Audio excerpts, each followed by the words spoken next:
Nas videoaulas passadas nós vimos arquivos e vimos como arquivos podem ser usados como fluxo de texto ou fluxo binário. Na forma de fluxo de texto, né, ele permite ler e atribuir strings inteiros, valores em ponto flutuante. Então isso dá uma boa flexibilidade aos arquivos, né, no modo de streams em texto. Seguindo-se essa ideia, foram criadas as string streams, que seriam como strings em fluxo. Ou seja, você consegue manipular uma string como se ela fosse um dispositivo de entrada e saída. E isso dá um poder enorme para a string, permitindo, por exemplo, trabalhar melhor a formatação, né, de valores numéricos. Imagine que você, por exemplo, tenha que fazer uma função que devolve uma mensagem para o usuário e tem que montar essa mensagem lá dentro, juntando texto, números, valores em inteiros, valores em ponto flutuante. Então, como fazer isso?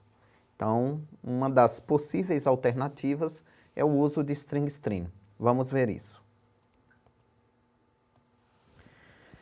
Então, nós temos aqui uma string stream denominada buffer. Para usar string stream, eu preciso incluir a biblioteca ssstream. Declarei aqui uma variável texto.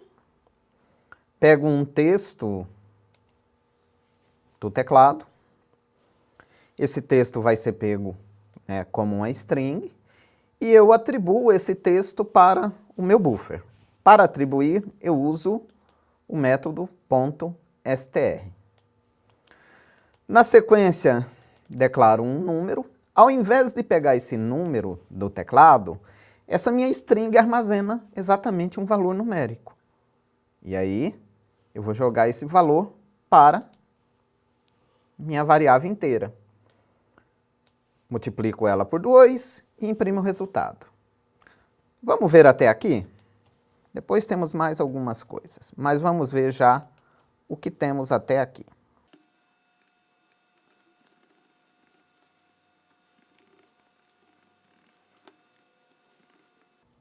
Ok.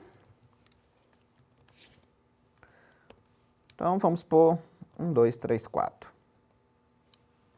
Então, eu li meu valor como um texto, mas esse texto foi depois atribuído a um inteiro e multiplicado por 2.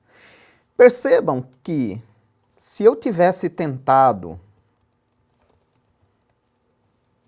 multiplicar o próprio texto, né, você fala assim, não, mas Joaquim, mas era um número, eu poderia ter multiplicado o próprio texto. Não, não poderia. Porque eu armazenei em uma string.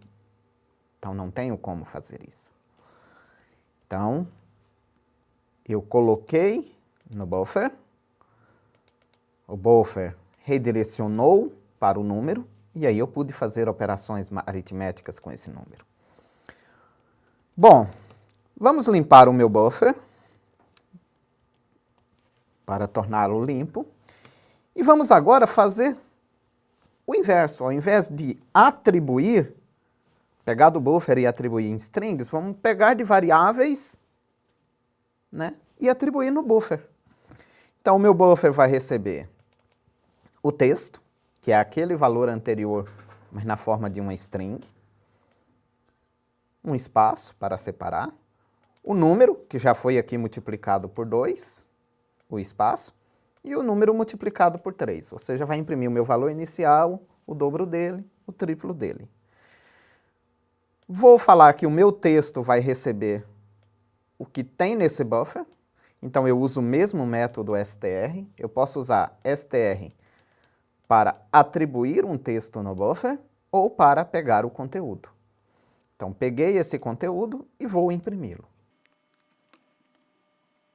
Opa, esquecemos de salvar.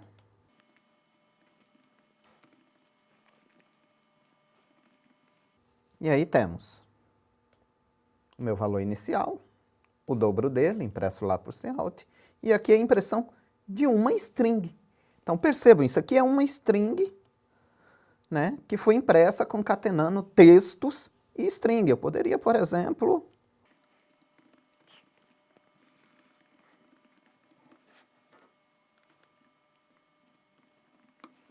então percebam que eu poderia retornar toda essa string por meio de uma função. Então se você está construindo uma mensagem que vai ser impressa ao usuário numa interface gráfica, você poderia fazer a função que constrói toda a mensagem e ela é devolvida então para o usuário. Uma última observação,